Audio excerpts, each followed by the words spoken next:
Moral of the story is that service to others will get you further. If you want to believe that model, you could just simply look at service to others will allow one to evolve to a higher density. And I do think that's also what's going on here, is we're evolving. Evolution hasn't stopped. We didn't just reach this point through Darwinian evolution and that's it, game over. No, I think we're evolving now, but it's like we're self-evolving. You know, it's not, we're not at the whim of our environment anymore. I think like we've taken evolution into our own hands, and it's truly up to all of us where we want to take this game and how we want to play it. You know, the Buddha, this is a famous part of the story that I feel like people overlook, is the Buddha, he went out, became enlightened under the Bodhi tree, 40 days. Actually, was it 40 days? I asked Jesus, 40 days and 40 nights. I don't know if Buddha was 40 days as well, but he went out, became an ascetic, right?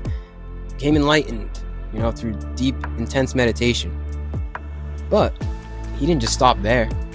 He didn't just stop at the holy enlightenment. He came back into the kingdom to teach. And that's the middle way, is he came back into the world. So you can become the holy man, but you always come down. And that's a lesson from psychedelics as well.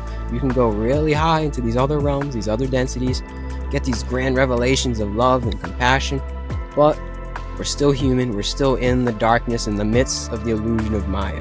So it's like you bring that essence of the light into the unbalanced darkness that we find ourselves in. I like to say every valid teaching is just a reminder.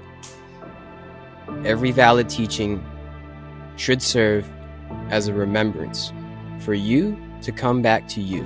And if it's not, if directly or indirectly the teaching or teacher is saying you need me, then run the other way, because you really don't. You really don't. That's the times of the past, man. I think that's the times of the past age. We're in the age of Aquarius, as some say, coming from Pisces.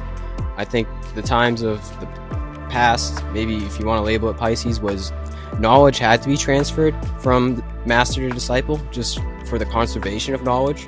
It had to be like that. But now we have the internet, so it doesn't have to be like that. So I think we can revere the past and how knowledge was transferred and how it was preserved over millennia in that way. But like you said, we take tidbits that work for us, and I think you also said evolve. We evolve the ways of the past into the ways of now to create essentially new practices and new martial arts or new modalities.